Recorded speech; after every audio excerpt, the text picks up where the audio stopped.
Ciao a tutti amici miei e bentornati per questa nuovissima recensione. Prima di cominciare, come ben saprete, vi invito ad iscrivervi al canale se ancora non lo avete fatto. Naturalmente lasciate un bel like se il video vi è piaciuto e vi ricordo di attivare la campanella delle notifiche in modo da essere sempre aggiornati sui video nuovi in uscita. Come sempre lasciatemi tanti commenti sulle vostre impressioni che mi fa molto piacere scambiare qualche idea con voi. Perfetto, cominciamo subito e non perdiamo tempo. Stiamo ormai andando vicino alla fine di questo 2021 e quindi di conseguenza la prossima tappa sarà il Natale. E come da tradizione, Lego ogni anno ci delizia con un nuovo set Winter Village e mi fa molto piacere portare la mia prima recensione per un set di questo tipo. Avete già capito tutti di cosa sto parlando, quindi non perdiamoci in chiacchiere. È stato rivelato il nuovissimo set 10293 Santa's Visit, la visita di Babbo Natale. Il set è già disponibile per tutti i membri VIP dal 16 di settembre, mentre per tutti gli altri dal 1 ottobre. Conterrà 1445 pezzi e sarà in vendita al prezzo di 89,99 €. Lo stile della confezione rispecchia il tema collezionisti per adulti, quindi un 18+, dunque con sfondo completamente nero e apprezzo veramente il tocco magico della neve raffigurata che cade. L'unico appunto che mi sento di fare, ma rimane una mia opinione, è che ultimamente Lego stia un po' svendendo, passatemi il termine, quella che è l'idea del tema 18+, i quali si dovrebbero contraddistinguere per la complessità della costruzione, numero di pezzi e su tecniche di realizzazione veramente particolari. Mentre credo che in questo caso sia più un mezzo per attirare costruttori più adulti ad immergersi con set di questo genere. Tornando al set, possiamo notare nell'angolo in basso a destra una piccola didascalia che ci fa pensare, con piacere naturalmente, ad una piccola modalità multigiocatore. Lato superiore della confezione ci mostra tutti i personaggi inclusi nel set ed il bellissimo albero di Natale, il primo albero di Natale illuminato del Winter Village. Infatti basta premere sulla cima dell'albero per attivare il mattoncino luminoso nascosto all'interno. Sono raffigurati anche alcuni regali e trovo il tutto davvero molto carino. Mentre per quanto riguarda il retro della confezione ci viene mostrata la vista posteriore della casa, abbastanza dettagliata, con una serie di immagini sulla destra che vanno a riprendere alcuni aspetti del set e naturalmente le misure, che sono 29 cm di larghezza, 19 di altezza e 16 cm di profondità. Nella confezione troveremo 9 buste numerate, 2 libretti di istruzioni ed il foglio di adesivi. Avete sentito bene, ho detto proprio 2 libretti di istruzioni. Quello più grande, composto da 176 pagine, ci dà la possibilità di costruire la casa e alle prime pagine vediamo una piccola panoramica del set ed una piccola nota del designer Lego Chris McVie. Mentre il più piccolo, composto da 52 pagine, è dedicato al bellissimo albero di Natale che, come vi ho detto, si accende come un vero albero e alla recinzione esterna. All'interno della confezione non ci sono pezzi degni di nota, ma alcuni sono molto interessanti e con stampe decisamente nuove, come questo biscotto. Ci sono poi alcune parti non molto comuni ed apparsi solo 2-3 volte in altri set. Perfetto, passiamo ora alle fasi di costruzione. Il tutto inizia naturalmente con la base della nostra casa. Mi fa molto piacere il fatto che si cominci ad uscire fuori dal classico basamento rettangolare. In questo caso la forma del pavimento offre la possibilità di uno spazio molto più aperto e si nota subito la parte esterna in bianco che rappresenta la neve caduta. Man mano che si continua con la build, gli spazi interni cominciano a prendere forma con la base di un camino. Mi piace davvero tanto come viene raffigurato il fuoco, formato appunto da 4 candele. Frontale al camino notiamo invece un semplice tappeto ed un regalo di Natale subito lì vicino. Procediamo gradualmente con l'inserimento della vegetazione stagionale sotto le finestre, all'esterno della casa, per poi passare all'innalzamento delle pareti esterne di un bel azzurro brillante, colore che secondo me è stato veramente azzeccato, donando una linea d'insieme molto omogenea nella tonalità di colori che andrà a contrastare piacevolmente con i colori caldi dati dal legno del montante che sorregge la struttura, dal tavolo da pranzo e le decorazioni all'interno dell'abitazione. E proprio adesso ci si ritrova nuovamente all'interno, procedendo con nuove decorazioni a tema, come quelle del camino, che sono veramente superbe. Bellissimi i colori delle calze, le candele ai lati dell'orologio. E quel ritratto di famiglia? Ne vogliamo parlare? La poltrona nasconde il regalo precedentemente visto dietro di essa ed un tavolino con del latte e biscotti completa questo angolo accogliente, mentre nell'angolo opposto vediamo una cucina molto semplice ma comunque abbastanza dettagliata.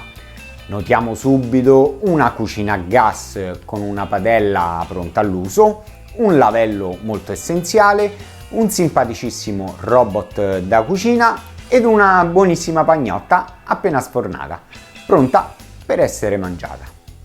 Il tutto viene completato poi con tile 2x2, formando un pavimento a colori alternati bianco e marroncino.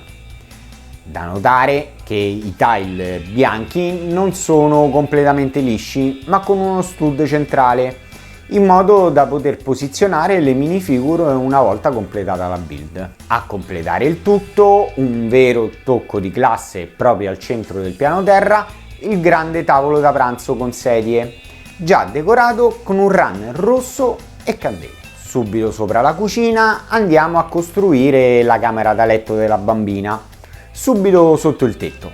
E qui risaltano il letto, una ringhiera per impedire alla bimba di cadere giù, il poster spaziale sul muro, un modellino di Saturno, e qui tanto di cappello per l'originalità, ed infine una scrivania con la lettera a Babbo Natale. Sulla parete esterna invece ecco una serie di campane dorate appese sotto la grondaia, che aggiunge un'ulteriore decorazione natalizia al mix. Per fornire supporto al tetto, infine viene aggiunto un montante angolare sopra la sala da pranzo, dotato di un semplicissimo lampadario sospeso. E qui, a mio avviso, si poteva fare di più. Concludiamo poi con il tetto, che verrà infine adagiato su di esso. Il design del tetto ha delle caratteristiche fantastiche. Gli angoli, la forma curva e le ripide pendenze risultano molto attraenti. Gli angoli sono ottenuti mediante l'uso di bracci di sollevamento Technic ed oltre alla loro funzione principale hanno anche un bell'aspetto come travi in legno sotto il tetto. La casa è stratificata con più sezioni del tetto ed è proprio la sezione sopra la camera da letto che ha la possibilità di spostarsi verso l'esterno, migliorando l'esperienza di gioco. Perfetto!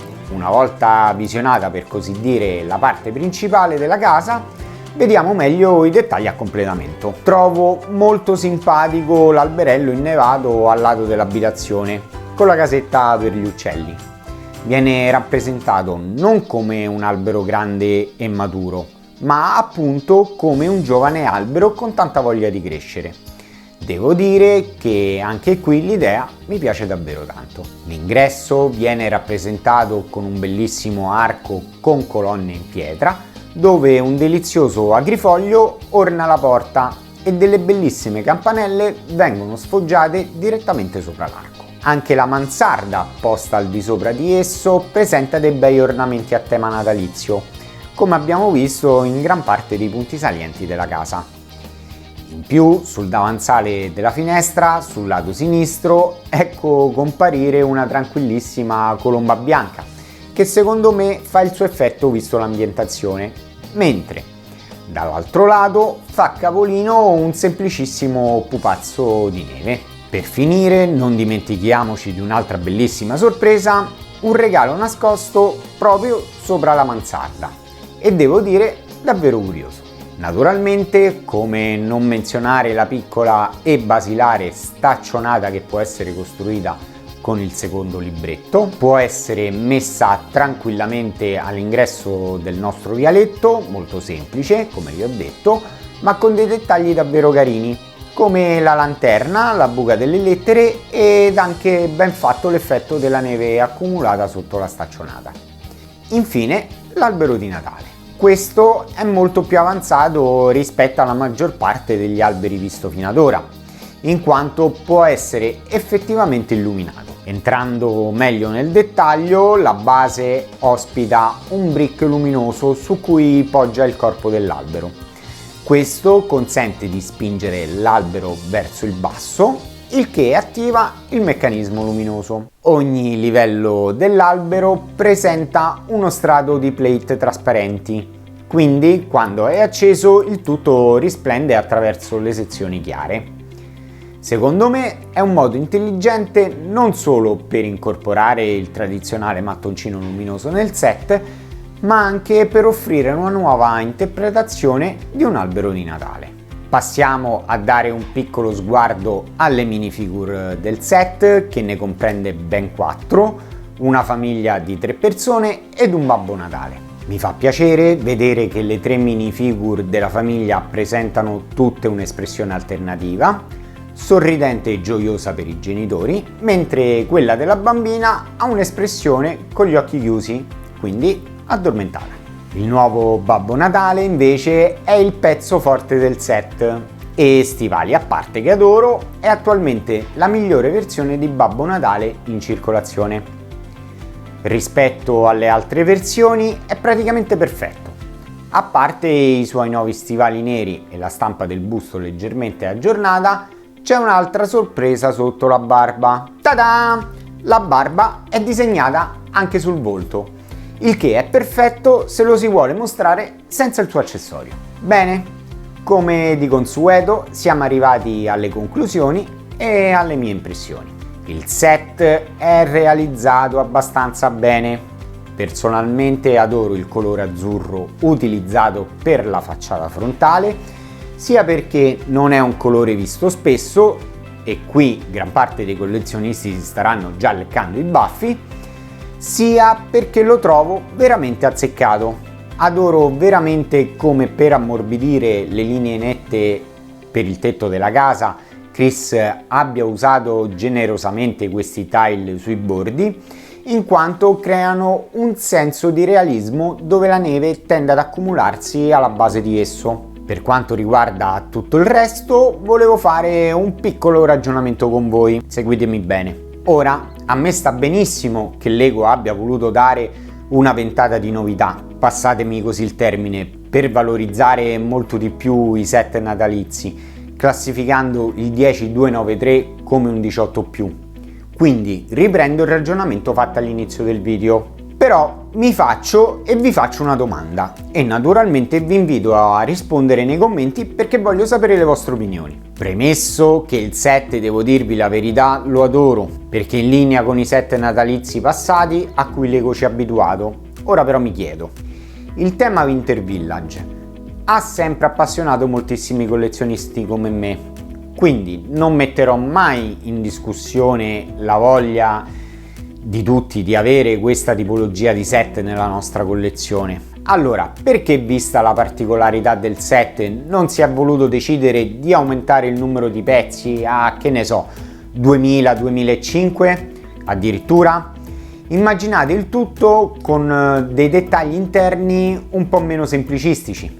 Vi faccio l'esempio della cucina, o perché no magari una soffitta in cui includere una camera da letto degna di nota, o anche avere più stanze come il bagno o la camera dei genitori, con dettagli unici come ci hanno ormai abituato i nostri designer. Pensate come sarebbe stato tutto più spettacolare con un albero di Natale magari più grande.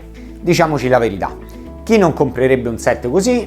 Io subito. Ecco perché l'unica cosa che mi fa un po' storcere il naso è quel cavolo di 18+, che sinceramente non mi va proprio a genio. Ragazzi, mi raccomando con i commenti, che sono veramente curioso di sapere come la pensate. Anche questa volta il video è finito e mi raccomando, ricordatevi, solo il meglio è abbastanza. Ciao!